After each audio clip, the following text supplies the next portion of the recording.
Alors aujourd'hui, notre conférencier, Éric Tarissan, c'est un éternel curieux. Dès son plus jeune âge, l'immensité silencieuse de l'univers le mystifiait et l'interrogeait. Convaincu que tout cela était l'œuvre de Dieu, jusqu'à son adolescence, il écrira ses perceptions, comprises de conscience sur l'univers et sur son auteur. Les 20 années suivantes s'écoulèrent en faisant sa vie, un peu déçu de voir le monde aussi insensible à la spiritualité. Jusqu'au jour où, à 40 ans, il découvre le livre d'Urantia par M. Alcide Paradis. Aujourd'hui, Éric vient nous présenter l'infini passé et les mondes éternels. Et là, on peut aller à la deuxième page. Il y a une photo. Bon, moi, je vais commencer par l'éternel passé, parce que c'est là que ça a commencé. Puis je reviendrai dans le milieu de la présentation sur l'éternel futur, parce que depuis l'année passée, il s'est ajouté de l'information.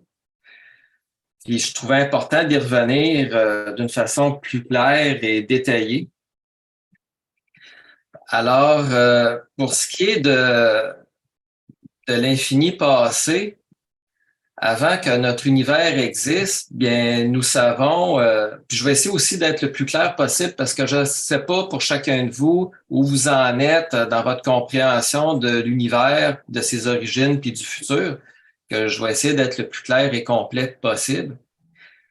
Alors, si on se replace au début, lors du premier âge, c'est-à-dire à l'époque où il existait 7 absolus, les 7 absolus, comme on sait, c'est Dieu le Père, le Fils éternel, l'Esprit infini, l'île centrale du paradis, et les 3 absolus potentiels, l'absolu non qualifié, l'absolu de déité, puis l'absolu universel. Puis ces 7 absolus-là, on peut les regrouper par 3, ce qui nous donne des triodités puis des triunités. Là, je n'irai pas là-dedans, mais c'est juste pour dire qu'à partir de ces 7 absolus-là, on a toute la base nécessaire pour rendre possible à un futur univers et aux personnalités qui l'habiteront d'avoir une destinée sans fin. Et l'univers, selon ce que les révélateurs nous disent, puis on le voit très bien sur la photo ici, vous remarquerez qu'au nord et au sud du paradis, le paradis étant la petite bulle ovale bleue au milieu, alors au nord et au sud, on voit le réservoir d'espace non pénétré, puis tout le tour du paradis, c'est le réservoir d'espace pénétré. C'est à l'intérieur de ce réservoir d'espace-là que se retrouve Avona ainsi que les 21 satellites qui tournent autour du paradis, c'est-à-dire les 7 mondes du Père, du Fils et de l'Esprit. Puis c'est à l'intérieur de cet espace pénétré-là aussi où va se retrouver plus tard le deuxième âge, c'est-à-dire nous, avec les univers, les 7 super-univers, les galaxies et éventuellement les 4 autres espaces aussi concernant l'expérience ultime, et ainsi de suite. Et ce qui est intéressant, ce qu'il faut bien visualiser, c'est qu'on nous dit d'aller durant ça que ce système de respiration-là d'espace, ça dit, ça respire. Autrement dit, quand les réservoirs d'espace au nord et au sud prennent de l'expansion, eh bien, l'espace pénétré qui est tout le tour, lui, se contracte pendant 1 milliard d'années. Puis le milliard d'années suivant, c'est le contraire, c'est l'espace pénétré qui se dilate, qui prend de l'expansion, puis l'espace non pénétré au nord et au sud se contracte. Alors, j'aurais bien aimé ça, trouver une vidéo qui nous aurait montré en action le système de respiration d'espace, mais je pense qu'on peut quand même y parvenir en le visualisant mentalement, que l'espace pénétré, lorsqu'il se dilate, l'espace non pénétré au nord et au sud se contracte et vice-versa sur un cycle de 2 milliards d'années. Je considère que c'était très important de comprendre ça pour commencer parce que c'est vraiment le début. Puis, Ce qu'on nous dit, c'est que, étant donné que le paradis puis Avona n'ont jamais été créés, ils ont toujours existé, bien, force est de constater que l'espace aussi a toujours existé.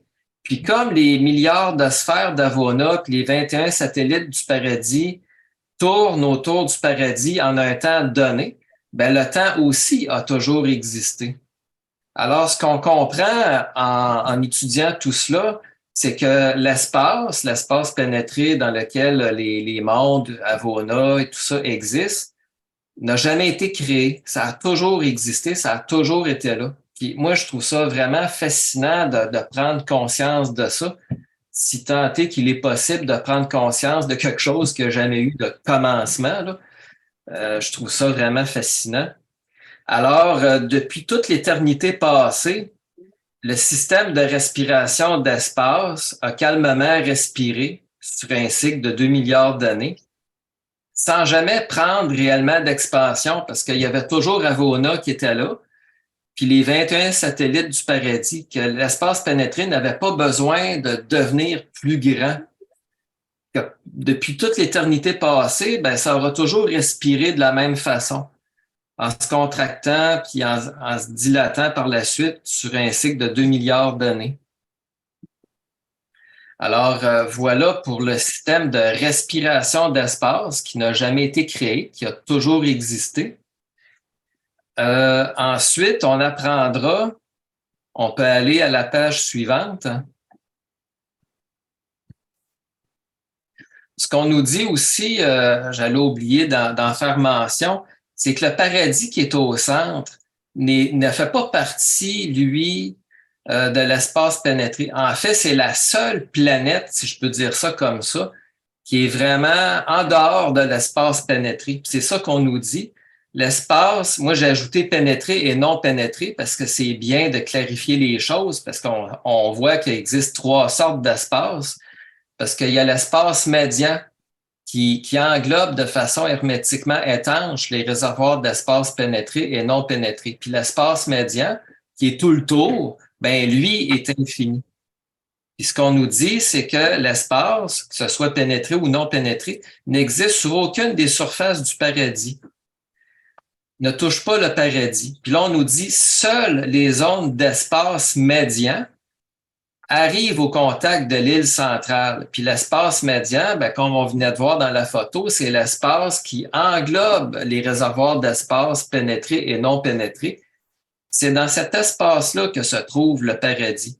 Puis le paradis est la seule création parfaite parce que sa substance matérielle s'appelle absolutum. C'est la seule planète qui est ainsi constituée parce que Avona, avec son milliard de membres, ben lui, il est de composition triatale. Alors, il n'est pas vraiment absolu comme le paradis ou parfait comme le paradis peut l'être. Puis là, ben, comme je disais, à partir de là, ben, on peut mieux comprendre que le paradis, par un mystérieux processus, agit comme un cœur qui bat sur un cycle de 2 milliards d'années, faisant ainsi respirer les systèmes d'espace pénétrés et non pénétrés. Avona, je trouvais important d'en parler parce que sur les 7 orbites d'Avona, parce que le milliard de mondes est divisé sur 7 orbites, on aura une photo tantôt plus loin, mais pour dire rapidement, la première orbite d'Avona, autrement dit celle qui est la plus extérieure, c'est une orbite qui concerne des réalités matérielles. Autrement dit, chacun des mondes de cette première orbite-là abrite des personnalités qui sont des archétypes, autrement dit, qui serviront plus tard de modèles pour créer dans l'univers qui va suivre, dans le deuxième âge, les galaxies, servira de modèle pour toutes les créatures qui seront amenées à être créées sur les mondes matériels. Alors, quand on regarde sur notre planète, puis on peut trouver merveilleux qu'on ait 2 jambes, 2 bras, puis tout ça, puis trouver vraiment fascinant de voir comment est-ce qu'à quelque part, on a quand même été bien fait. Moi, je trouve ça fascinant de voir qu'on a un modèle que je trouve particulièrement réussi. C'est sûr que je ne connais pas tous les autres. Mais quand on va arriver sur Avona, ben dites-vous qu'il y a une de ces planètes-là sur la première orbite sur laquelle on va retrouver des êtres qui sont faits comme nous, parce que c'est eux qui auront servi d'archétype pour le modèle de personnalité qui se retrouve sur notre planète. Chacun des autres mondes ben, contient d'autres formes de modèles d'archétypes.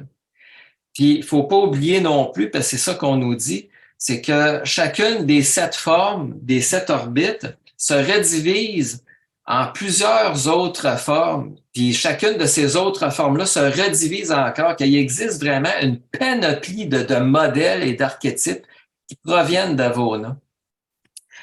La deuxième orbite concerne les réalités morontielles, la troisième spirituelle, la quatrième absonite, la cinquième ultime, la sixième co-absolue. La dernière, c'est une orbite qui concerne une réalité absolue. On y reviendra plus tard, mais je trouvais important de les mentionner, chacune de ces orbites-là, parce qu'on voit que Avona, finalement, contient tous les modèles qui apparaîtront plus tard dans les univers expérientiels du deuxième, puis 3, 4, 5, 6e et 7e âge aussi par la suite. Ils se retrouvent tous dans Avona.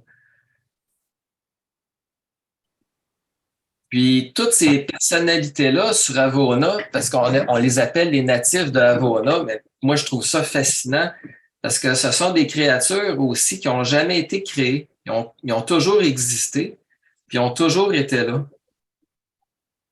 Puis, moi, je me mets à leur place, puis je me dis, Caroline, on est là depuis toujours. Puis probablement que ces personnalités-là pouvaient croire qu'il en serait toujours ainsi, que l'univers ne changerait jamais. Puis, dans le bas de la page 3, j'avais écrit les natifs de Havona et les habitants du paradis auraient pu croire qu'il en serait éternellement ainsi et que jamais rien ne changerait. Cela faisait déjà toute une éternité que leurs affaires se passaient parfaitement bien, que tout allait comme sur des roulettes. Alors pourquoi changer une formule gagnante? Et puis, le passé n'est-il pas garant de l'avenir, comme on dit? Mais Dieu, en son fort intérieur, savait que leur destinée était sur le point de vivre un profond changement, un événement cosmique majeur qui aurait des répercussions pour le reste de l'éternité et qui était sur le point de se produire. Page 4. On ne s'en rendit pas compte immédiatement, mais le premier changement qui survint fut une modification dans le système de respiration d'espace. Nous pensons que des circuits qui n'avaient jamais été utilisés jusque-là ont été ouverts pour laisser entrer dans le système un certain débit d'espace médian. Parce que l'espace médian, qui est infini, on se souviendra, est vraiment l'ancêtre des autres natures d'espace qui leur permet d'exister puis de prendre de l'expansion. Puis donc, transformant ainsi les systèmes d'espace pour ensuite être transformés en espace pénétré, parce que le paradis a cette fonction-là de pouvoir transformer l'espace pénétré en espace non pénétré et vice-versa. Alors, pour la première fois de l'éternité et sans avertissement, tout l'univers commença à prendre du volume et à s'étendre au-delà d'Avona. Quelque chose de nouveau était en train de se préparer. Nous étions en train d'assister aux prémices d'un nouvel âge. De quoi serait-il fait et dans quel but? Nous en avions aucune idée. Une chose est sûre, c'est que l'espace médian n'a jamais cessé depuis lors d'alimenter le système de respiration d'espace, lui permettant de croître et de s'étendre sans arrêt autour du paradis. Suite à ce premier mouvement d'expansion dont furent témoins les natifs d'Avona et les citoyens du paradis, voilà que des maîtres architectes et directeurs de pouvoir, assistés d'autres personnalités tout aussi spécialisées, participèrent à la création de 7 super-univers, contenant chacun des galaxies à perte de vue, toutes remplies de milliards d'étoiles et de planètes en formation, sans parler de tous ces mondes morontiels qui furent aussi créés sur différents niveaux.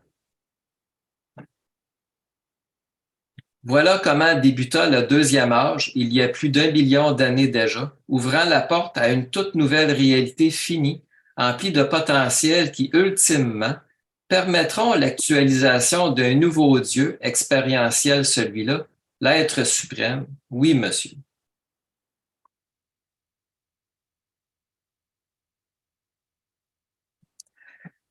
Je fais une parenthèse pour revenir à l'espace médian, parce qu'il est important d'avoir cette vision-là, d'avoir du recul sur tout ça, parce qu'on comprend que l'espace médian, il est infini, parce que c'est seulement en étant infini qu'il rend possible l'expansion de l'espace pénétré dans lequel on est, puis de permettre une expansion qui serait éternelle, qui pourrait même permettre à l'espace pénétré de devenir infini. Mais ça, on y reviendra plus tard.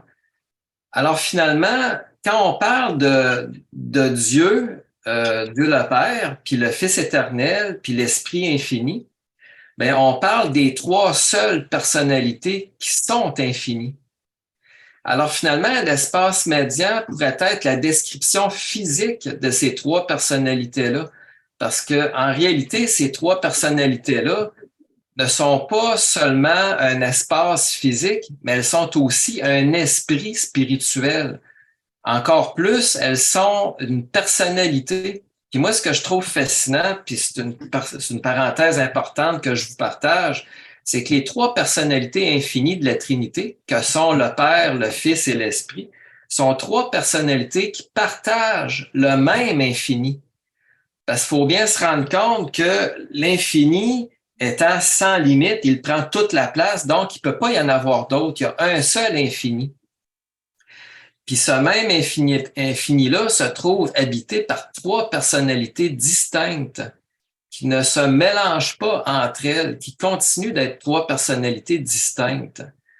Puis j'avançais la parenthèse que s'il devait arriver un jour, dans vraiment un futur lointain, que nous devenions des personnalités parfaites et infinies, ben je pense que de la même façon, nous continuerions d'être des personnalités distinctes, comme le sont le Père, le Fils et l'Esprit. Fin de la parenthèse. Alors, j'étais tellement intrigué par l'infini passé que j'ai décidé d'aller faire un tour sur un des mondes d'Avona. Alors, je commence à lire juste au-dessus de la photo qui se trouve à la page 5.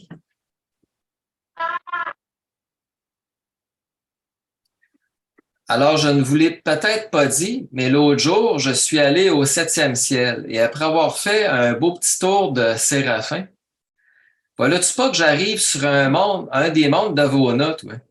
Et voici l'inoubliable entretien dont j'eus la célestiale chance d'avoir avec l'un de ces sublimes et admirables natifs.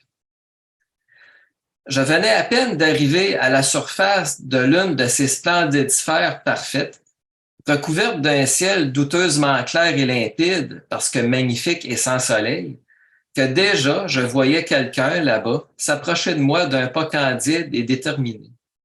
Quelqu'un, comment dire, il devait être 2 fois plus grand que moi, et à mes yeux, il ressemblait davantage à un extraterrestre qu'à un humain. Mais quand je dis extraterrestre, la comparaison s'arrête là, parce que la personne que j'avais devant moi était d'une beauté et d'une élégance indescriptibles. Pour tout dire, je ressentais ce que je voyais et voyais ce que je ressentais. Mes sens semblaient mélangés, alors que l'information qu'il me donnait était d'une clarté, d'une limpidité et d'une intensité que je n'avais jamais ressentie jusque-là de toute ma vie. Ce n'était pas vraiment dans ma tête, mais au cœur de moi-même, au plus profond de mon âme, et tout cela était en vie, mais d'une vie pénétrante dont je ne pouvais percevoir les limites. Et c'est dans cet état d'esprit fabuleux et fantastique que je fis sa rencontre.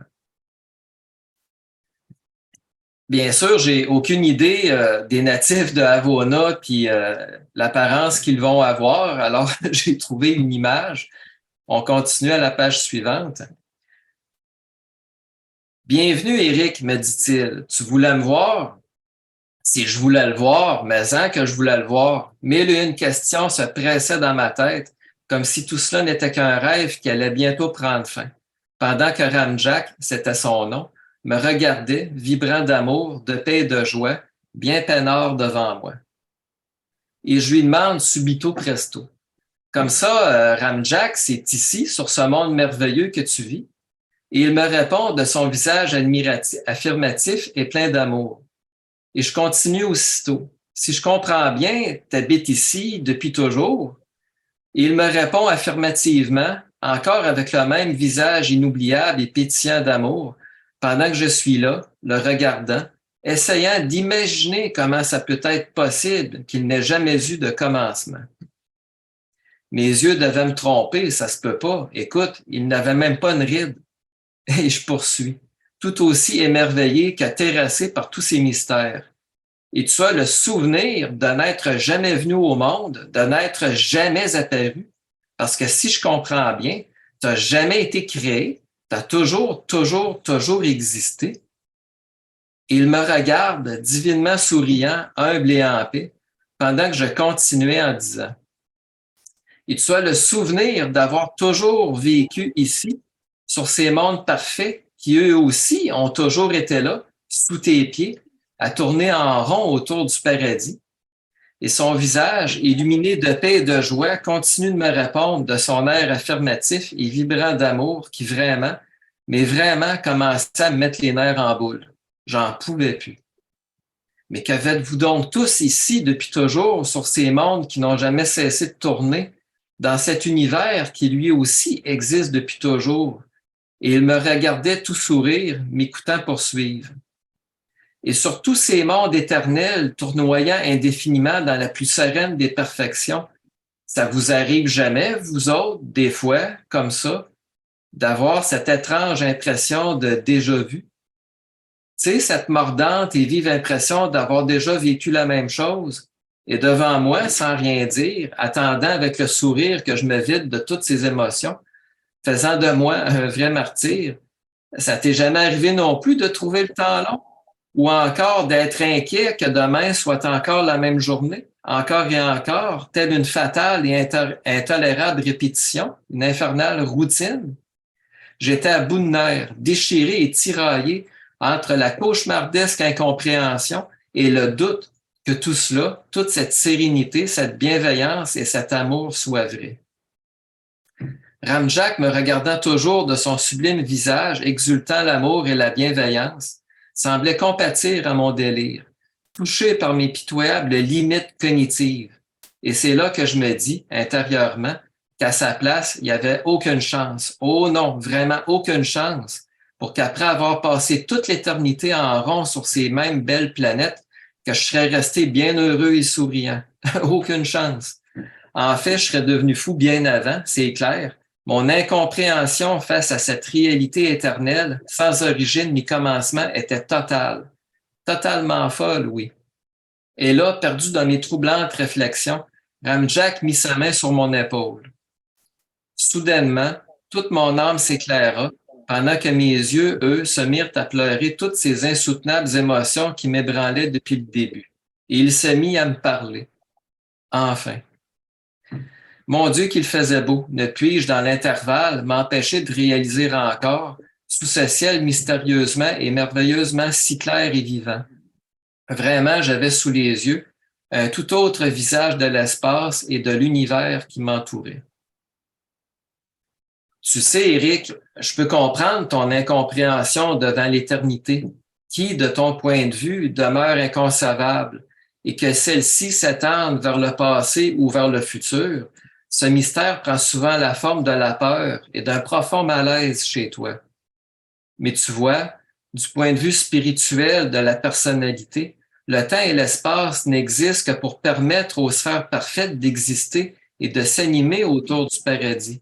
Ensuite, ce sont ces mêmes mondes qui nous permettent à nous, à toi et à tous, de vivre toutes ces relations avec d'autres personnalités et avec Dieu qui en est la source.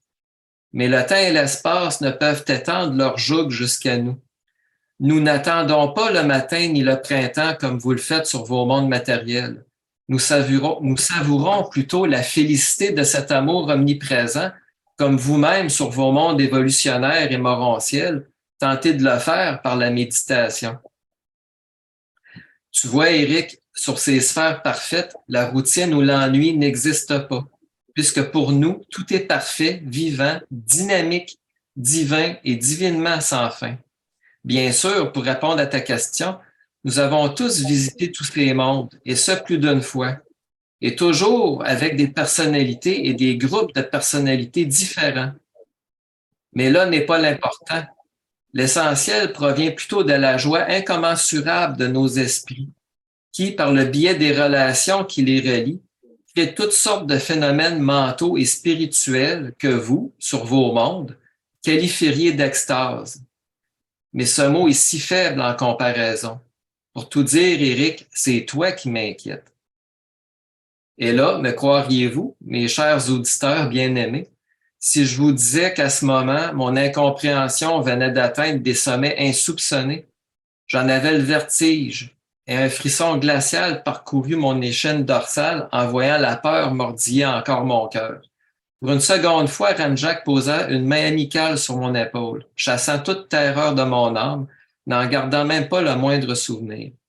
Tu sais, Éric, j'étais heureux de t'accueillir sur mon humble et divine sphère parfaite, car depuis toute l'éternité, je n'avais jamais rencontré quelqu'un d'autre.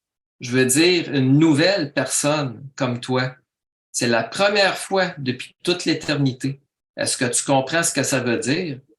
Depuis toujours que nous existons et jamais je n'avais pensé ou même imaginé qu'un jour je rencontrerais quelqu'un que je n'avais jamais vu et qui plus est, d'aussi différent que toi.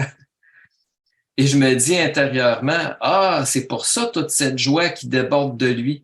Moi aussi, si j'avais passé toute l'éternité à tourner en rond, j'aurais été franchement bien content de rencontrer quelqu'un de nouveau pour faire changement. C'est sûr. Mais cette réflexion qui provenait davantage de ma frustration de ne pas comprendre que de mon cœur passa inaperçue. Et il continua tout aussi amicalement en disant: à peine t'ai-je aperçu, Éric, qu'aussitôt j'ai su que tu n'étais pas comme nous. Je croyais rêver. Pour la première fois de ma vie, si divine, éternelle, sereine et parfaite, ce sentiment que vous appelez la peur explosa en moi. Je pensais mourir. Mais ce n'était pas ça le pire. Oh non, mon cher Éric. Le pire, tu vois, ne fut pas de voir apparaître en moi cette peur, nouvelle et horrible, mais de voir que depuis toute l'éternité, cette horrible émotion existait et que jamais, jamais j'avais pensé qu'une telle chose puisse exister.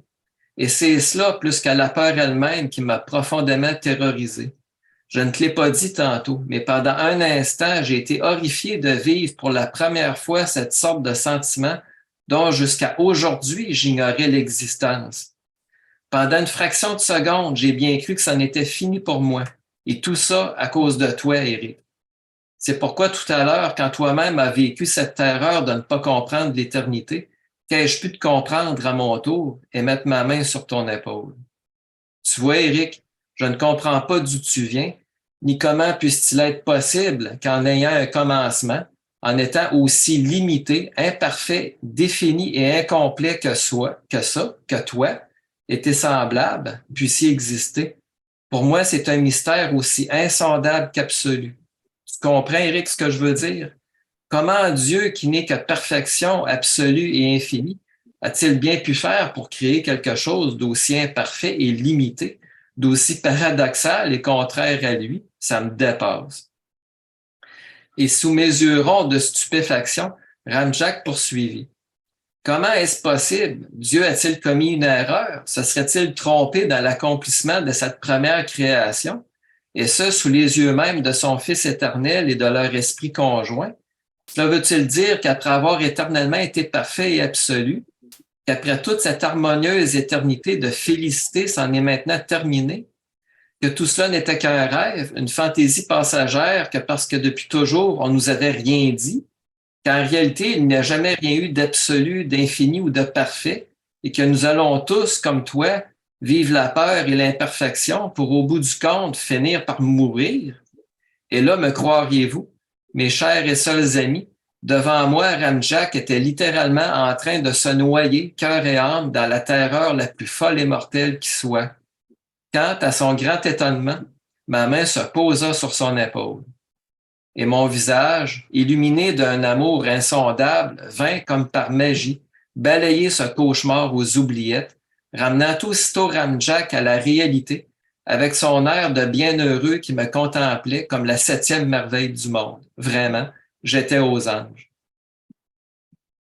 Dès lors, nous comprîmes tous deux que même le plus profond et insondable des abîmes ne pourra jamais empêcher une relation de naître entre deux personnalités, aussi différentes et opposées soient-elles, d'origine comme de nature.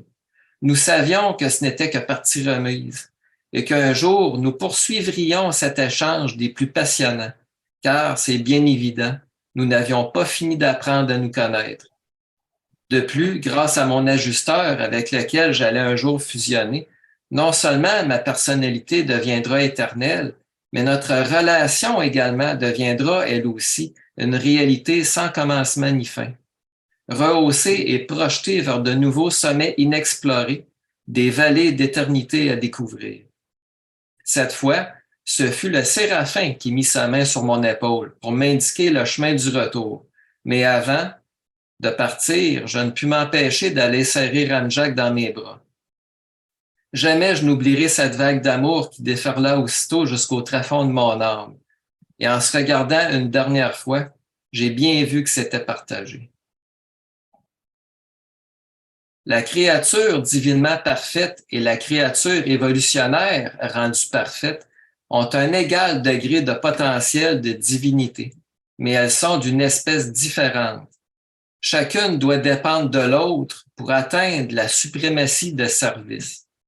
Les super-univers évolutionnaires dépendent du parfait univers d'Avona pour procurer l'éducation finale à leurs citoyens ascendants. Mais le parfait univers central requiert aussi l'existence des super-univers en voie de perfectionnement pour assurer le plein développement de ses citoyens descendants. Les deux manifestations primordiales de la réalité finie, la perfection innée et la perfection acquise par évolution, sont coordonnées, dépendantes et intégrées, tant chez les personnalités que dans les univers. Chacune exige l'autre pour que sa fonction, son service et sa destinée deviennent complets.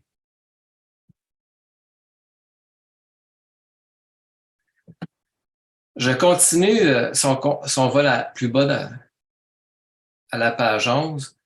Aujourd'hui, je continue d'être subjugué, confondu et déconcerté de savoir qu'il existe des personnalités qui n'ont jamais été créées et qui sont conscientes de leur propre existence perpétuelle, poursuivant leur activité relationnelle présente, tout en sachant qu'éternellement, elles continueront d'être en vie et en relation sans jamais connaître de fin. Et le plus déroutant dans tout cela, c'est que même cette conscience ne les gêne aucunement. Au contraire, elles sont toutes empreintes d'une joie inexplicable et contagieuse qui, curieusement, vient dissiper toute perplexité, crainte ou suspicion devant l'éternité.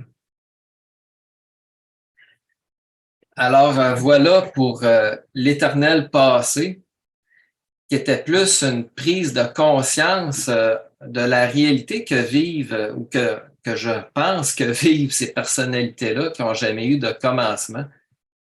Puis je pense que le jour qu'on va atteindre Avona, ben, on va avoir vraiment des relations avec ces personnalités-là qui vont être des aventures sans fin d'échanges et de découvertes. Alors, c'est à partir d'ici que je me retourne de l'autre côté, si je peux dire, du temps vers l'éternel futur pour faire un retour. En fait, pour la partie qui suit, je vais essayer de la développer par moi-même.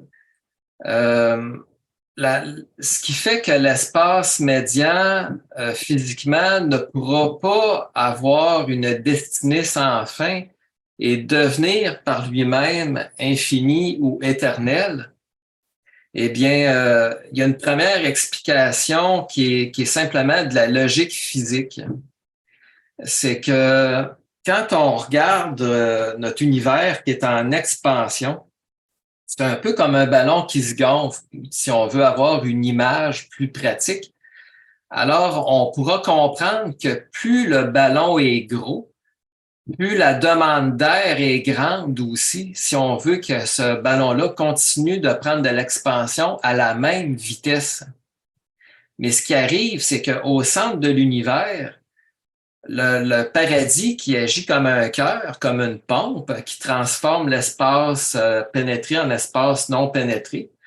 Et j'imagine aussi qu'il doit transformer l'espace médian en espace non pénétré puis en espace pénétré. C'est l'espace médian vraiment qui rend possible aux mécanismes de respiration d'espace d'exister puis d'alimenter les réservoirs d'espace pénétré et non pénétré. Ben, il doit arriver une quantité limite d'espace médian qui passe par le paradis.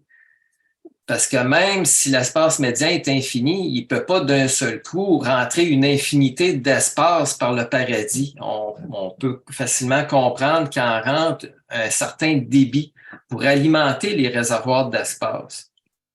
Alors même si ce débit-là peut être fantastique, peut être phénoménal, il y a quand même une limite à la quantité d'espace médian qui peut rentrer et que le paradis peut transformer en espace pénétré et non pénétré afin de permettre à notre espace pénétré de prendre de l'expansion. Là où je veux en venir, c'est que plus l'espace pénétré dans lequel on est et dans lequel nos galaxies et les 7 super-univers se trouvent et dans lequel les 4 niveaux d'espace extérieur qui concernent l'expérience ultime, les 4 prochains âges, ben même si tous ces espaces-là se retrouvent dans l'espace pénétré, eh bien, à un moment donné, ce qui arrive, c'est qu'à mesure que l'espace pénétré prend du volume, sa vitesse d'expansion ne fait que ralentir. Parce que, étant donné que la quantité d'espace médian qui passe par le paradis est limitée, puis que la demande d'espace est de plus en plus grande, si on veut qu'il continue à prendre de l'expansion, ben, l'expansion ne fait que ralentir. Ce qui fait que, au fil du temps, la vitesse d'expansion deviendra imperceptible et se rapprochera sans cesse du zéro, sans jamais l'atteindre. Ce qui fait que ça devient pratiquement impossible à l'espace pénétré d'arriver à atteindre l'infinité, étant donné que sa vitesse ne fera qu'éternellement ralentir. Alors, c'est un des constats qu'on peut observer par rapport à la pratique logique d'expansion de l'espace. Si on va au bas de la page 11, ben en fait, on pourrait même aller au sommet de la page 12.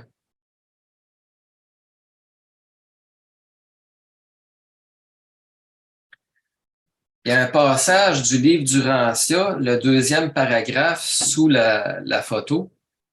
On nous dit ici, pour les créatures finies du grand univers, le concept du maître univers semble à peu près infini. Mais il n'y a pas de doute que les maîtres architectes, les architectes absonites, perçoivent sa relativité par rapport à des développements futurs et inimaginables dans le je suis sans fin. L'espace, j'ai ajouté pénétrer parce qu'on parle de l'espace dans lequel on est, n'est qu'une condition ultime, une condition à l'intérieur de l'absoluité relative des zones tranquilles d'espace intermédiaire. Alors, ce qu'on apprend ici, c'est que l'espace intermédiaire, qui est l'espace médian, ben lui est d'une nature absolue. Puis, c'est pas pour rien qu'il soit absolu, puisque l'espace médian est infini.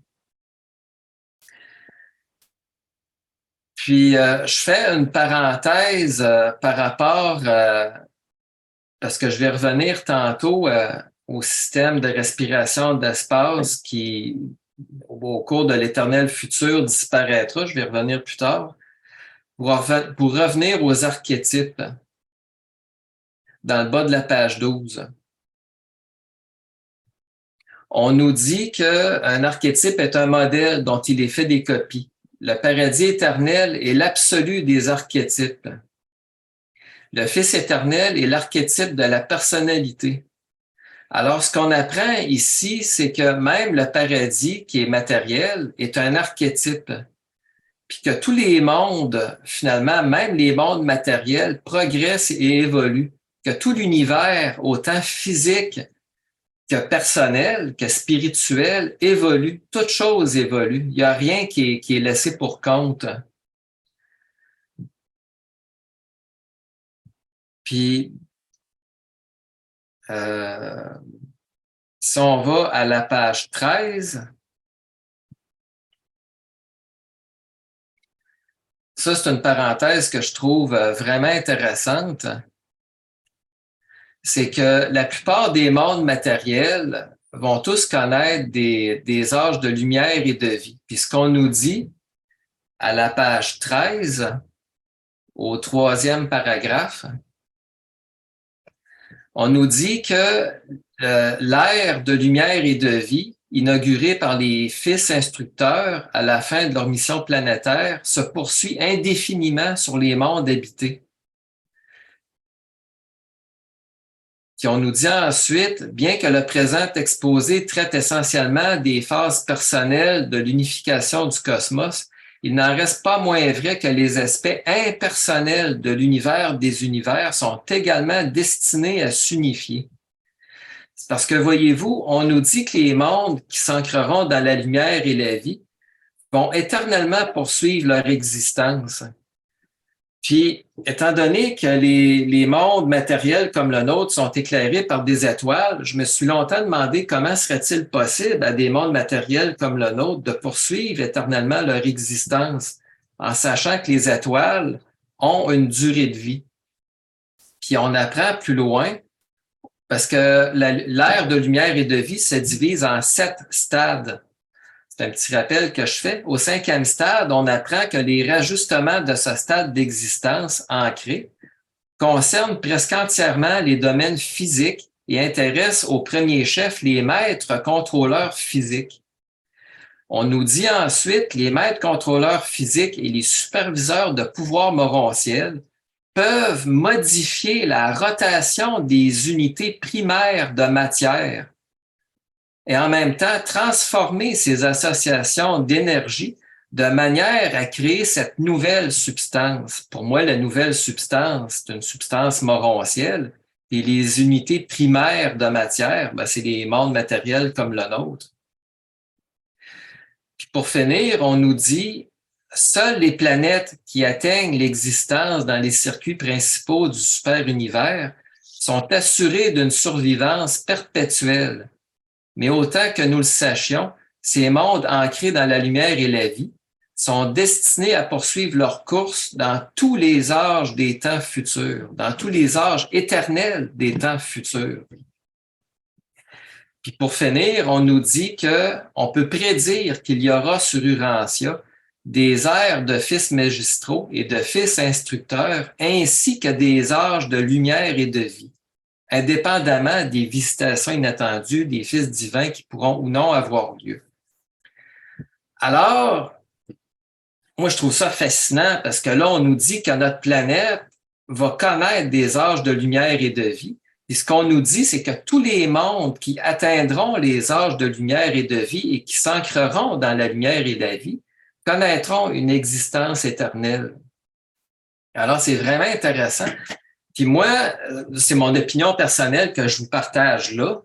De la même façon que tous les êtres humains d'une planète vont généralement fusionner avec leur ajusteur, parce que moi, je crois que ça n'est qu'une minorité de personnes qui choisiront de ne pas avoir de continuité ou qui seront jugées inaptes à avoir une continuité. Je pense que c'est une minorité de personnes qui n'auront pas de continuité. Puis de la même façon, en ce qui concerne les mondes matériels habités comme le nôtre, je pense que c'est une minorité de ces mondes-là qui n'auront pas de continuité, de la même façon. Alors, c'est l'opinion que je vous partage. Mais de quelle façon un monde peut-il connaître une existence sans fin? Moi, je pense que de la même façon que nous, on devient des personnalités morontielles, n'est-ce pas, en arrivant sur le monde des maisons, ben, les mondes qui s'ancrent dans la lumière et la vie deviennent à leur tour des mondes morontiels. C'est ça qu'on vient de voir ici. Si on va à la page 14, on apprend, ben, on l'a vu dans ce qu'on vient de lire, que les maîtres architectes sont capables de transformer la matière en matière morontielle. Alors, s'il est possible, pas s'il est possible, mais on voit dans l'ELU que les maîtres architectes, les directeurs de pouvoir ont créé des mondes morontiels. Alors, on s'entend que s'ils sont capables de créer des planètes morontielles, bon, certainement qu'ils sont capables de transformer des planètes matérielles comme la nôtre en planètes morontielles. Puis une planète qui devient une planète morontielle en s'ancrant dans la lumière et la vie, ben à ce moment-là, cette planète-là va avoir accès au courant d'énergie morontielle qui existe dans le cosmos, ce qui nous explique un peu le cheminement d'un monde qui pourra poursuivre son existence sur les âges éternels futurs. Alors, c'est un peu ce qu'on peut comprendre en lisant entre les lignes de ce que nous disent les révélateurs. Puis, au sommet de la page 14, on nous dit Avona n'est pas tout à fait absolu, parce que lui il est de structure triatale.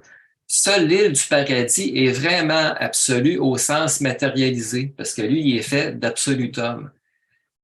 Mais Avona, ce qu'on nous dit aussi, c'est qu'il n'est pas immuable au sens d'être un univers sans croissance. Alors, lui aussi, il lui est possible de continuer de progresser vers l'archétype absolu qui est le paradis. D'ailleurs, n'est-ce pas le but fixé d'atteindre la perfection? Alors ça, je pense que c'est un appel qui est lancé à tout le monde, y compris à Vona. Puis, ce qui est intéressant d'Avona, c'est là que j'y reviens par rapport à ses orbites, c'est que si on regarde le troisième paragraphe, si on compare chacune des orbites avec chacun des trois niveaux expérientiels, le suprême aura permis de faire l'expérience complète des niveaux matériels et morontiels jusqu'au niveau spirituel. Parce que dans l'âge morontiel dont on fait l'expérience présentement, on deviendra des personnalités morontielles sur le monde des maisons. Et plus tard, après avoir tout traversé l'expérience morontielle, on devient des personnalités spirituelles, ce qui équivaut aux trois premières orbites d'Avona, qui sont les orbites matérielles, morontielles et spirituelles. Puis ensuite, l'expérience ultime aura permis, quant à elle, de réaliser l'expérience absonite et ultime jusqu'au niveau co-absolu, correspondant aux trois orbites suivantes d'Avona. Puis le septième âge, le cinquième niveau d'espace extérieur où débutera l'expérience de recherche absolue de Dieu, correspond à la première orbite d'Avona, l'orbite absolue. Puis je poursuivais en disant, se pourrait-il que toutes les sphères parfaites de la première orbite d'Avona soient de même structure absolue que le paradis, tel que le décrit si bien le titre de cette orbite? Parce qu'on nous dit dans le livre du Rancia, les univers eux-mêmes peuvent atteindre leur statut maximum aussi bien spirituellement que physiquement. Que c'est important, ça, cette phrase-là, que c'est pas juste les personnalités, mais c'est toute la matière physique aussi qui progresse. Puis on nous dit ensuite, certaines phases de Avona paraissent avoir atteint leur ordre maximum, ce que semble avoir fait la première orbite, qui est l'orbite absolue. Tous les ensembles finis secondaires ou en voie de perfectionnement doivent finalement atteindre un niveau égal à celui de la perfection primaire. Puis pour moi, la perfection primaire, ça le dit, c'est le paradis. Primaire, moi je comprends ça comme la source primaire, la source entre premières. Mais cette destinée est sujette à un délai dans le temps. J'ai souvent dit que le temps, finalement, c'était ce qui nous séparait de la perfection. Puis, on nous partage le graphique suivant aussi, que je trouve très intéressant. C'est que après avoir parachevé le niveau ultime, on nous décrit ici tous les points qui seront touchés par cette réalisation de l'ultime une fois parachevé. Autrement dit, au point 1, la présence de Dieu l'ultime qui va s'actualiser, qui va s'extérioriser à ce moment-là. Le concept du maître univers qui va être rehaussé à ce nouveau niveau-là. On va vraiment être rendu à un autre niveau. Les architectes du maître univers, les deux ordres d'organisateurs de force du paradis. Moi, je pense que toutes ces personnes-là qui auront participé à la réalisation de toute cette progression-là vont retrouver de nouvelles fonctions, puis peut-être aussi de nouvelles capacités, comme le mental. Hein, parce que quand on arrive en tant que personnalité morontielle, j'imagine que notre mental va avoir de nouvelles facultés, de la même façon qu'on va obtenir de nouveaux sens, parce qu'on n'aura pas juste nos 6 sens, mais sur le monde des maisons, on va en développer de nouveaux. Puis on arrive tout le temps sur des niveaux qui nous amènent de nouvelles facultés, de nouvelles perceptions. C'est vraiment fascinant. De nouvelles valeurs d'esprit, de mental, qu'on nous parle aussi des qualités et des réalités absonites. Alors, je vous demande de prêter attention au mot absonite parce que c'est vraiment un terme qui est très important.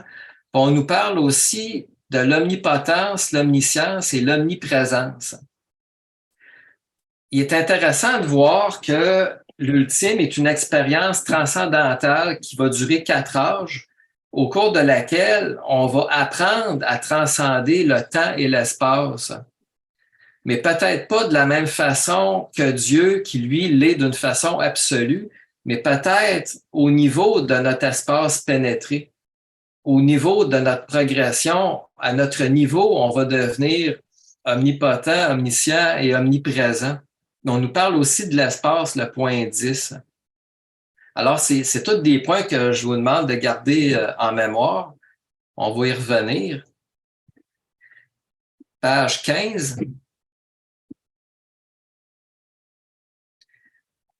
On nous parle de Dieu l'ultime. Alors, Dieu l'ultime, évidemment, il va être actualisé une fois que l'expérience ultime sera parachevée. À ce moment-là, qu'est-ce qui va commencer? Ça va être la recherche sans fin du niveau absolu, de Dieu l'absolu.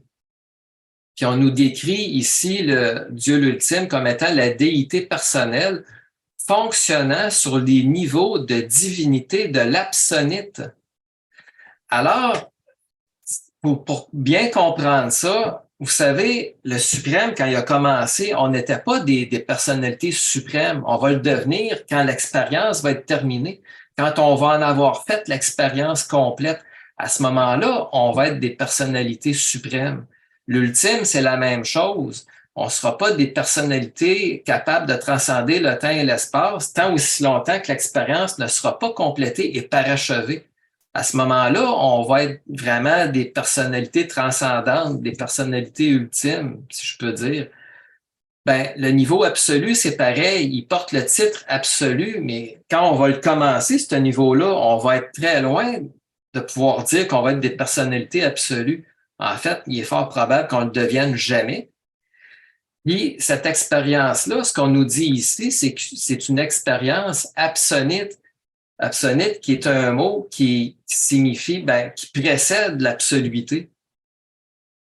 Sur les sphères du super-temps et de l'espace transcendé. L'ultime est une extériorisation super suprême de la déité. Puis on nous dit que de la même façon que le suprême est l'unification de la Trinité comprise par les êtres finis, l'ultime est l'unification de la Trinité comprise par les êtres absonites. Alors ça, c'est une phrase que je trouve vraiment incroyable. C'est pas moi qui invente ça, là, c'est écrit dans le livre du Rancia. Autrement dit, c'est certain que quand on va avoir fait l'expérience ultime, on n'aura pas le choix de la comprendre, cette expérience-là. On va l'avoir faite. Puis, pour continuer la description, c'est important de prendre conscience du paragraphe suivant, dans lequel on nous décrit c'est quoi le niveau absonite. Alors, on nous décrit le niveau absonite comme étant une réalité caractérisée par des choses et des êtres sans commencement ni fin, par la transcendance du temps et de l'espace. Alors, quand est-ce que le temps et l'espace sera transcendés? Quand l'ultime va être parachevé, c'est ça qu'on nous dit. Le niveau absonite, c'est le niveau qu'on commence après que Dieu l'ultime se soit extériorisé. Alors, j'amène votre attention sur le fait que quand on va avoir fusionné avec notre ajusteur, de la même façon que lui va obtenir notre personnalité, nous, en retour, on obtient son éternité. On ne l'obtiendra pas spontanément. Je vais faire une nuance là-dessus, c'est quand même très important. C'est qu'on va devenir une personnalité grâce à l'ajusteur, grâce au fait de fusionner avec lui, qui va être sans commencement ni fin. Mais cette réalité-là d'être une personnalité sans commencement ni fin, on va éternellement en faire la découverte. Ça va faire partie de notre progression avec l'ajusteur. Mais c'est quand même grâce à lui que ça va devenir une réalité, qu'on va devenir des citoyens cosmiques, des personnalités sans commencement ni fin. Puis on nous dit ici que quand on est des êtres sans commencement ni fin, ben on est une personnalité absonite. De la même façon que toutes les autres personnalités qui n'avaient pas d'ajusteur, ben, une fois que l'expérience ultime va avoir été parachevée, puis qu'on va avoir transcendé le temps et l'espace, parce que c'est bien ce qu'on nous dit, par la transcendance du temps et de l'espace, ben, à ce moment-là, on devient des personnalités absonites. Puis ce qui est intéressant ici, c'est que tout le long de l'expérience ultime, on se souviendra que ce qu'on nous dit aussi dans le livre du Rancia, c'est que chaque âge va être une expérience différente. Que pendant le suprême, les mondes les plus humbles étaient des mondes matériels comme le nôtre, sur lesquels on venait au monde matériellement. Mais quand l'ultime va commencer, toute l'expérience du suprême ne se répétera pas. Alors, moi, ce que je comprends dans tout ça, c'est que les mondes qui vont habiter l'expérience ultime vont être des mondes morontiels sur lesquels va s'extérioriser des personnalités morontielles. De la même façon que Michael s'est extériorisé après qu'il soit parti, après avoir été crucifié, ben, quand il est revenu, c'était de façon morontielle qu'il est revenu. Que les personnalités qui vont s'extérioriser pendant l'expérience ultime vont débuter leur expérience en s'extériorisant sur des mondes morontiels. Alors, c'est vraiment une toute autre expérience qui va être complètement différente de celle qu'on va avoir connue et vécue dans le suprême. Mais une fois que l'ultime va être terminé, ça va se passer comment? Pendant l'expérience absonite, du dernier niveau, le niveau absolu de recherche de Dieu, l'absolu, eh bien, étant donné que le temps et l'espace vont avoir été transcendés et que toutes les autres personnalités, en ayant transcendé le temps et l'espace, vont se retrouver à être des personnalités sans commencement ni fin, puisque le temps est transcendé, eh bien, d'après moi, les personnalités qui vont exister sur le niveau absolu vont aussi être des personnalités qui seront différentes de celles qui apparaissaient sur le niveau ultime. Car étant donné que le temps va avoir été transcendé, je pense que les personnalités qu'on va rencontrer sur ce dernier niveau seront des personnalités qui, comme les natifs de Havona, n'ont jamais été créées. Parce que si on va plus loin, je vais essayer de retrouver le passage.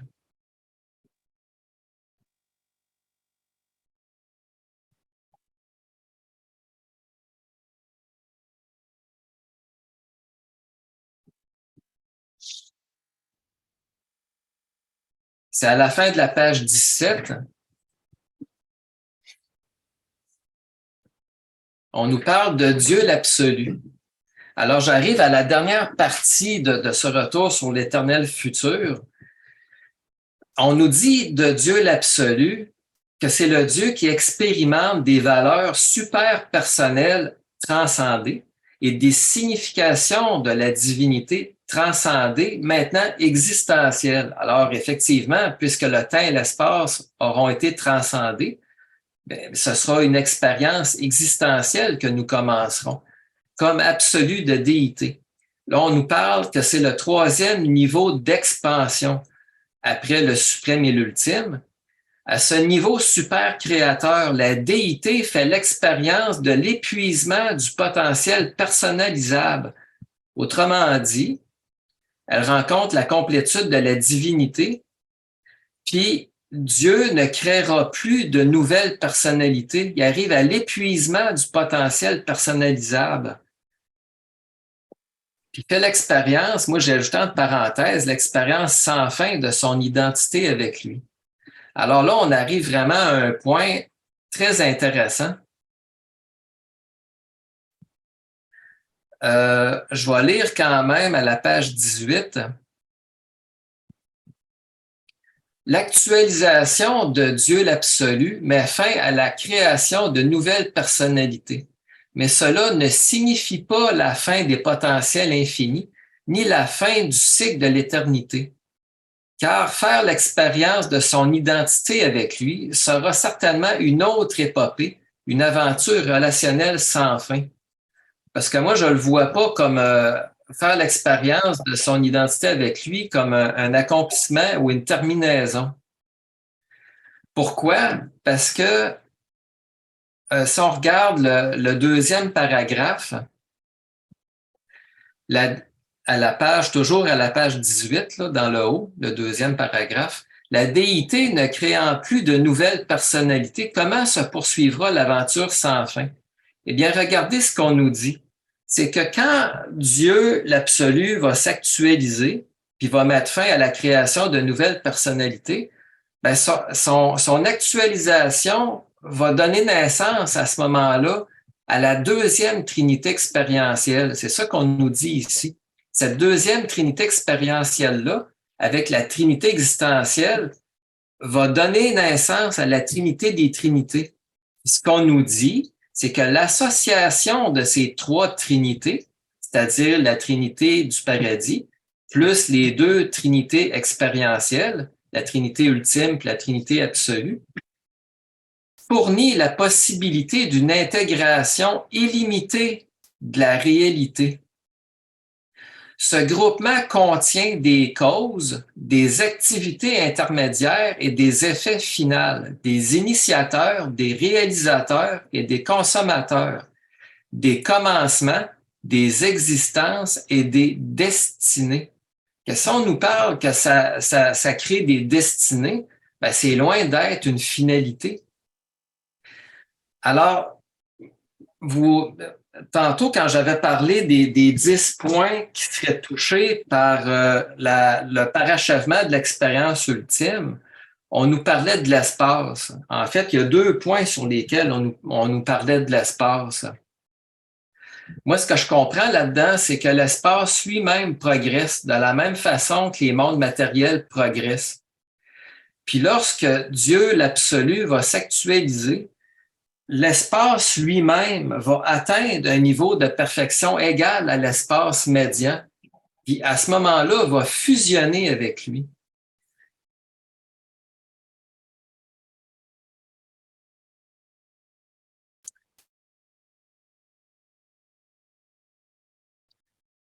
Je ne retrouve pas dans le texte où c'est que je l'avais écrit, là.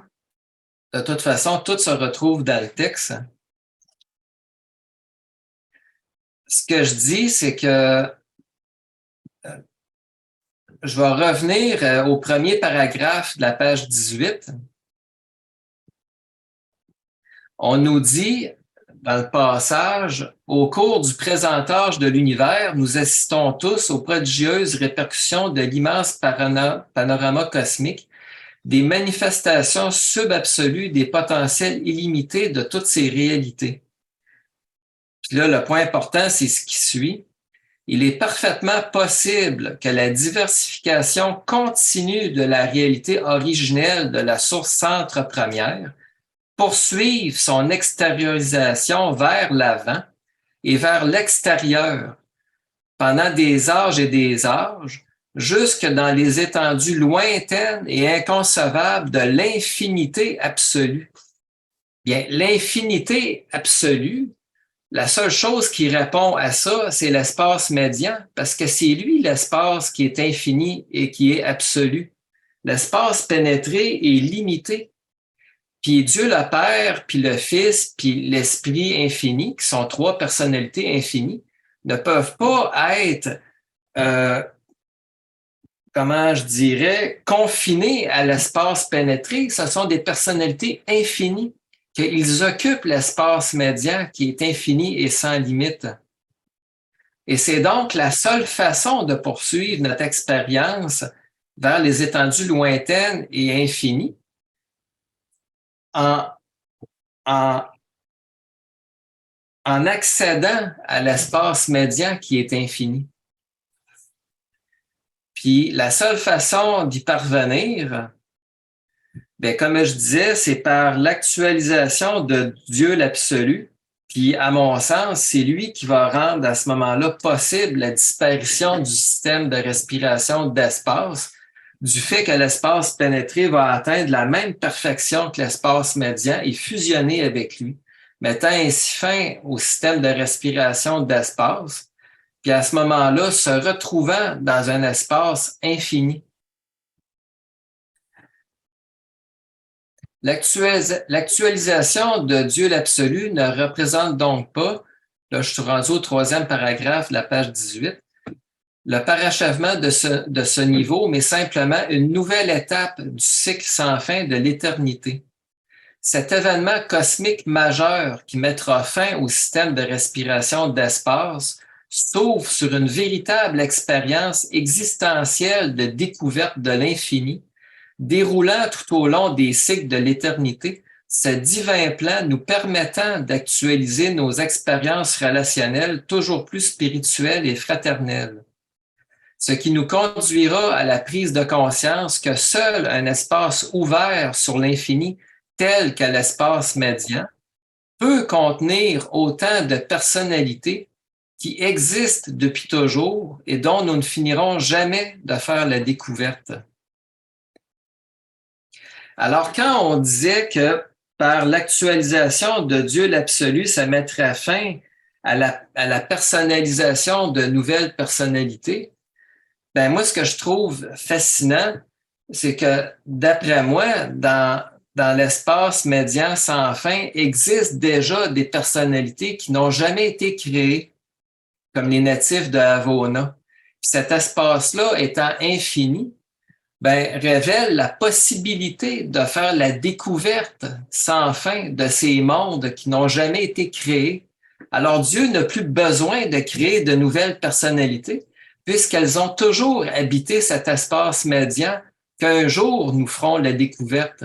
Le système de respiration d'espace, un peu comme le niveau morontiel, aura été une étape vers la découverte de l'infini. À la page 19,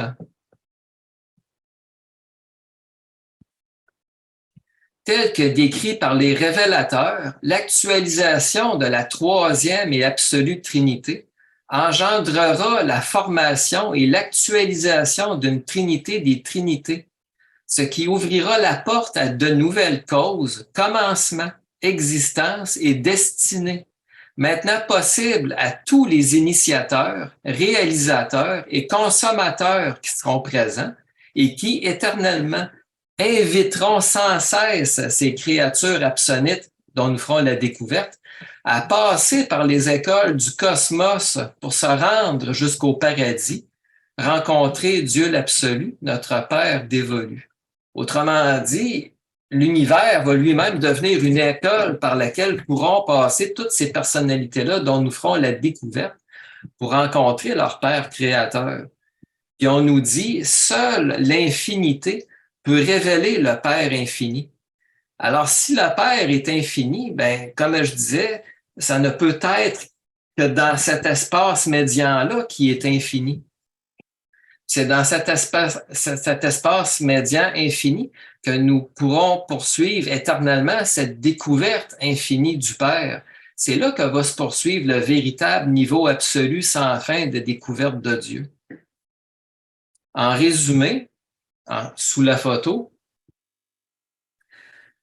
Havona continuera indubitablement à fonctionner avec une signification absonite, On a appris tantôt que l'expérience absonite, c'est celle qui va commencer après le niveau ultime. Donc, tout au long de la recherche absolue de Dieu, de la déité absolue, même pendant les âges futurs de l'univers qui assisteront peut-être aux tentatives des pèlerins de l'espace pour trouver Dieu sur des niveaux super finis. Avona est à même de servir d'univers éducatif à des êtres absonites, que c'est pas rien. On nous le dit encore ici. Puis des êtres absonites, c'est quoi? Ben, c'est des personnalités sans commencement ni fin. Puis le seul endroit où je pense qu'il peut exister des personnalités sans commencement ni fin, qui n'ont jamais été créées, ben, c'est dans l'espace médian infini.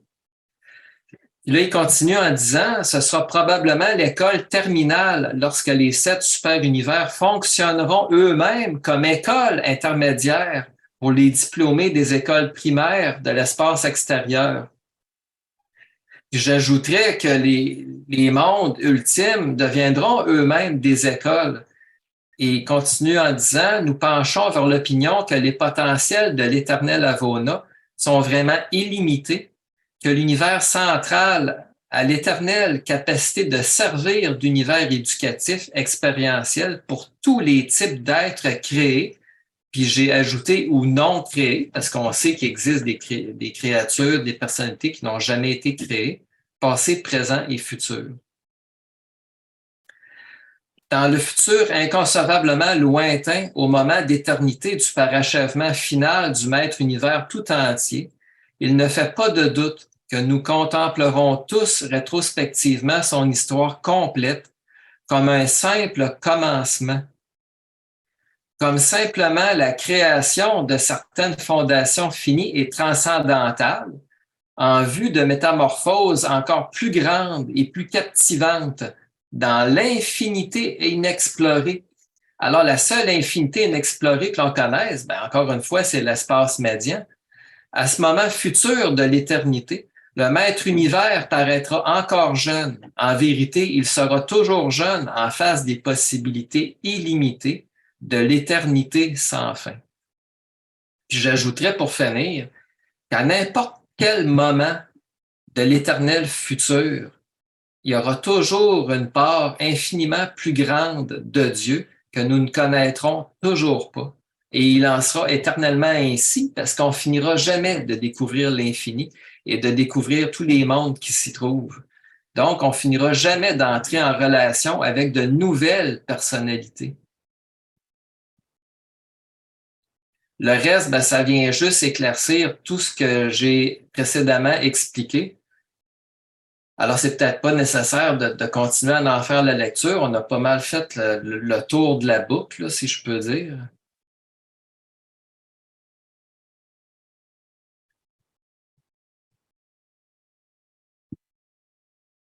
Voulez-vous qu'on arrête la présentation à ce point-ci? Ben, je pourrais vous partager la page 20.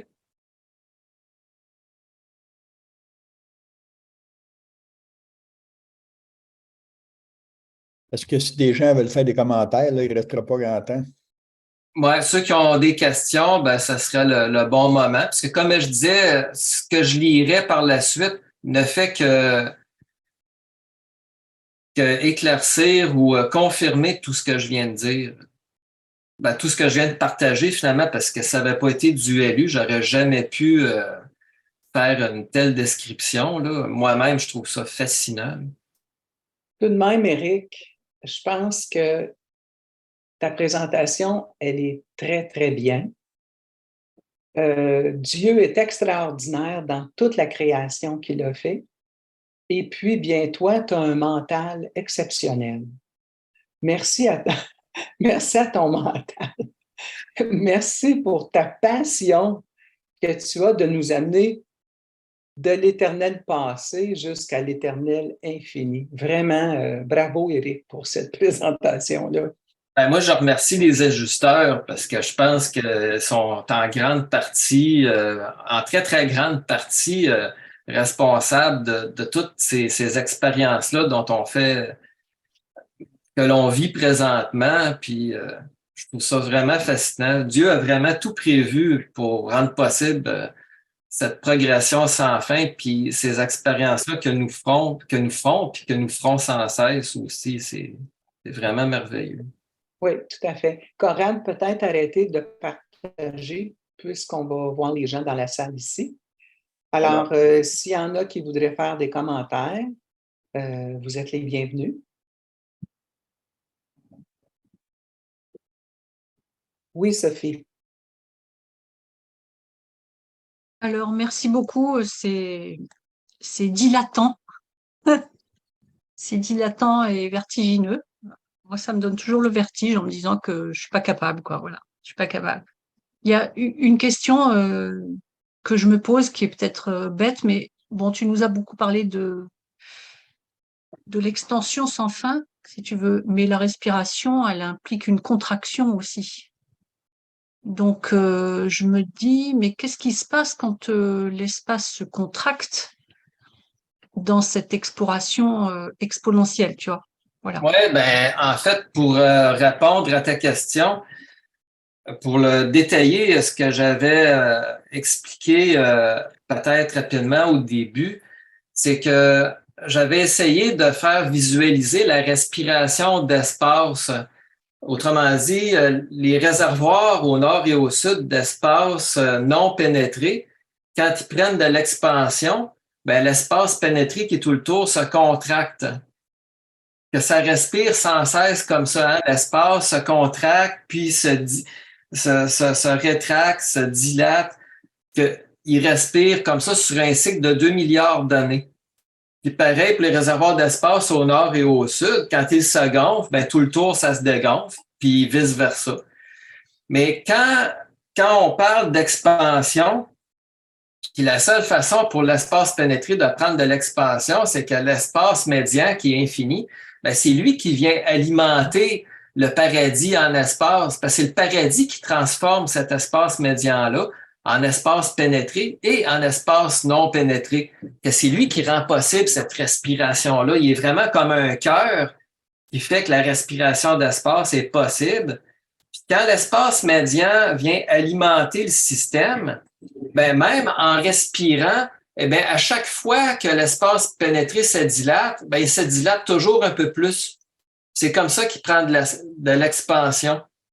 Puis moi, ce que je trouve intéressant, puis merci pour la question, c'est que si présentement notre univers avait été en contraction, ben là, les astronomes auraient dit, ben notre univers est en contraction, les galaxies se rapprochent, on s'en va vers un Big Crunch. Mais on va pas vers un Big Crunch. Parce qu'en réalité, l'espace a toujours existé. Il n'est pas apparu en quantité limitée dans une soi-disant explosion de Big Bang. Ça n'a pas commencé comme ça. D'ailleurs, le Big Bang n'explique qu'à 5% l'univers, que c'est juste parce qu'ils n'ont pas d'autres théories pour l'instant. Là. Que l'espace, finalement, ben c'est ça. Il se dilate, il se contracte, mais à chaque fois, il prend de l'expansion. Puis comme je disais, plus il va devenir grand puis étendu, plus son expansion va ralentir puis se faire de plus en plus lente parce que le besoin d'espace est toujours de plus en plus grand. Hein? Le volume, il augmente sans cesse. C'est pour ça que physiquement, ça devient impossible pour l'espace pénétré d'atteindre l'infini parce que sa vitesse d'expansion va éternellement ralentir puis se rapprocher de zéro. Il ne peut pas atteindre l'infini de cette façon-là. Comment ça va se produire? C'est que, comme je l'expliquais, toute la création est soutenue par l'Esprit infini. C'est lui qui rend possible d'alimenter l'énergie qui vient, grâce à laquelle la matière existe.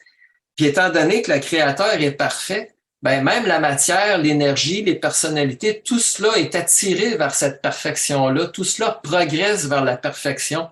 Que l'espace pénétré lui-même vient être touché par cette attirance-là, si je peux dire ça comme ça, progresse vers cette perfection-là. Puis d'ailleurs, il mentionne l'espace à 2 endroits quand l'ultime est parachevé pour dire que même la nature de l'espace est touchée par cette progression. Puis ultimement, ben, l'espace pénétré va finir par atteindre la même perfection que l'espace médian. Puis à ce moment-là, il va comme fusionner avec lui. C'est à ce moment-là que le système de respiration d'espace va disparaître, puis qu'on va se retrouver dans cet espace médian-là infini duquel on avait toujours été coupé par le passé. On peut pas, les personnalités ne peuvent pas devenir en quantité infinie dans un espace limité. Pareil, Dieu ne peut pas être infini dans un espace qui est un réservoir, tu sais, qui est limité. C'est pour ça que moi, je vois ça comme une étape. C'est comme le niveau morontiel, c'est une étape vers le niveau spirituel, que toute chose progresse. On progresse sans cesse vers des niveaux toujours supérieurs.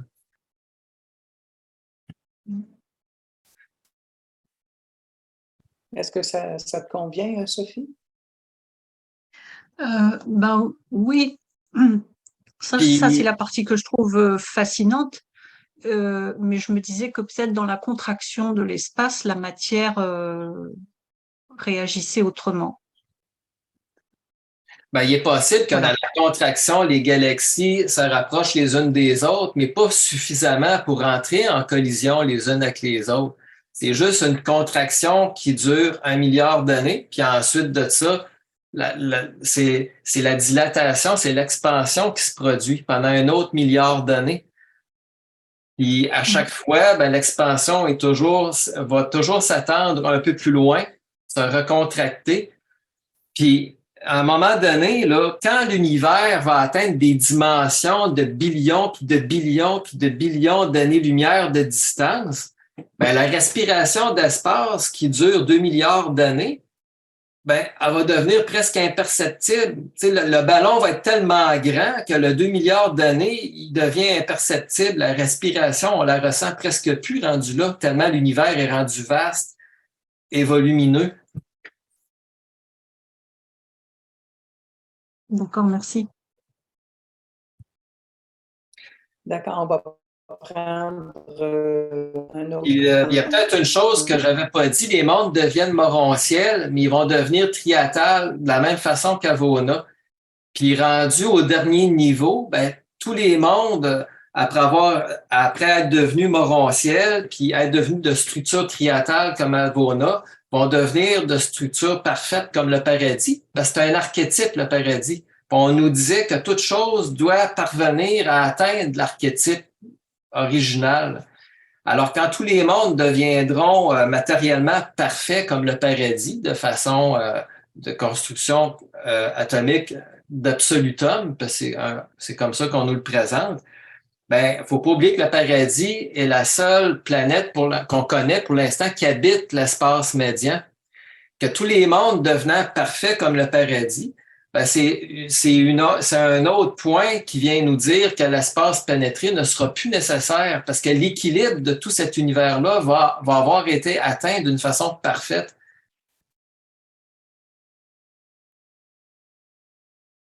C'est bon, Éric. On va prendre un autre commentaire pour André. D'accord, merci, Lynn. Éric, comme dit Lynn, je te loue, toi et ton ajusteur, pour essayer de vulgariser l'éternité passée et l'éternité future à nous, simples mortels, là, comme tels. J'ai bien aimé, j'ai pas tout compris. Ben, juste merci, par exemple, ça va être correct. J'ai juste une question, Éric.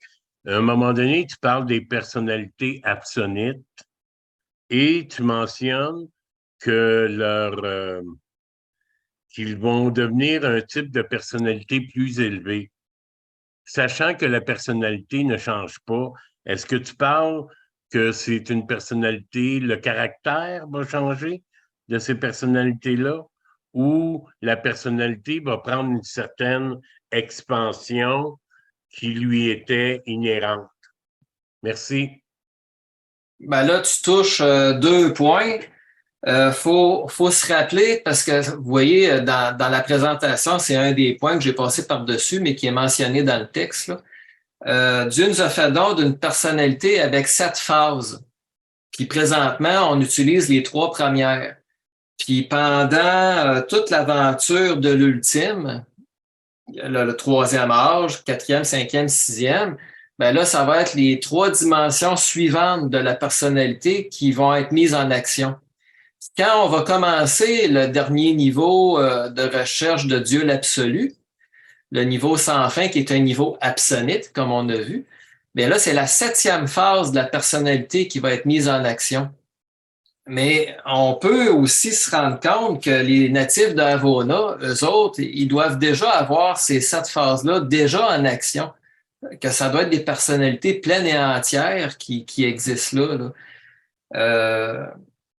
Je pense pas que ce soit le caractère ou c'est simplement la personnalité qui se réalise sur tous ces niveaux. Puis au niveau absonite, ben à ce moment-là, on va tout être des personnalités à plein potentiel qui vont fonctionner vraiment sur ce niveau-là absonite. Puis ta dernière question est vraiment intéressante parce que on peut mieux le comprendre du niveau du mental. Parce que le mental matériel qu'on a nous a été prêté présentement. C'est un mental matériel, entre guillemets, puis dans notre âme se construit un mental morontiel. C'est avec lui qu'on va continuer sur le monde des maisons. Ce mental morontiel-là va se spiritualiser. C'est lui qui va devenir spirituel. Puis j'imagine qu'il prend du volume aussi. Puis c'est pour ça que j'avais mentionné le fait que Dieu le Père, Dieu le Fils et Dieu l'Esprit sont 3 personnalités qui partagent la même infinité, mais sans se mélanger. Puis ça, c'est une prise de conscience qui est vraiment importante parce que c'est vraiment fascinant de voir que dans un même infini peut exister plusieurs personnalités tout en restant distinctes les unes des autres. Il est certain qu'en progressant de niveau en niveau au fil de l'éternité, que nos personnalités vont s'attendre. Sinon, comment pourrait-on devenir omniprésent ou omniscient, puis tout ça? Moi, je pense que c'est toutes des réalités que Dieu va nous partager au fil de notre progression, tout en restant des personnalités distinctes. Et je vais en faire avec vous l'expérience, parce que pour l'instant, j'en ai aucune idée. Je suis un être matériel qui ne fait que partager sa compréhension à partir de ce que les révélateurs nous disent. Oui, oui. OK, il y a à table, il y a Gilles Bertrand, puis ensuite de ça, on va conclure parce qu'on arrive à près de 3h15 ici. Donc, à table. Aimeriez-vous qu'on partage, que je transmette la présentation dans le chat, que les gens puissent la télécharger? Éric, qu'est-ce que tu en On peut la penses? partager, absolument. C'est là pour être Oui. partagé. OK. Et puis avant de passer à la table et pour se souvenir, merci beaucoup, Conrad, de ton soutien à Éric concernant l'aspect technique aujourd'hui. Ça me fait plaisir. Je voudrais ajouter concernant le partage de la présentation qui est 13,2 mégaoctets. C'est un gros document pour être partagé dans la fonction discutée. La présentation peut être partagée dans la section texte de lecteur qui apparaît sur le site de l'Association Grand Sud du Québec. Alors, ça va être un endroit beaucoup plus approprié pour télécharger le document en question. OK, merci. À table, c'est à toi. Et ensuite, Gilles.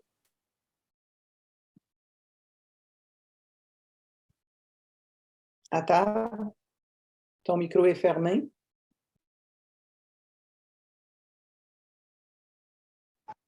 Excusez-moi, Lynn. Merci beaucoup, Éric. J'ai trouvé ton exposé très positif à plus d'un point. D'abord, son aspect de vulgarisation. C'est des concepts très élevés, des réalités qui nous dépassent et que nous n'atteindrons pas avant bien des milliards d'années d'évolution. Mais ça n'empêche pas que nous soyons capables de nous en préoccuper parce que ça explique notre origine, c'est notre histoire et il est donc nécessaire que chacun de nous s'y intéresse. Tu as dit bien des remarques sur Dieu et l'une d'elles, c'est de dire que Dieu peut partager toute son infinité avec toutes les formes de créatures qu'il crée. Il ne peut pas créer un type de créature, même si c'est les... Oups, son micro, c'est fermé.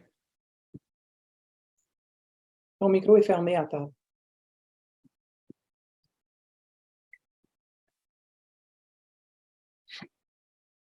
excusez-moi, c'est pas possible pour Dieu, en une seule phase créative, de manifester son infinité.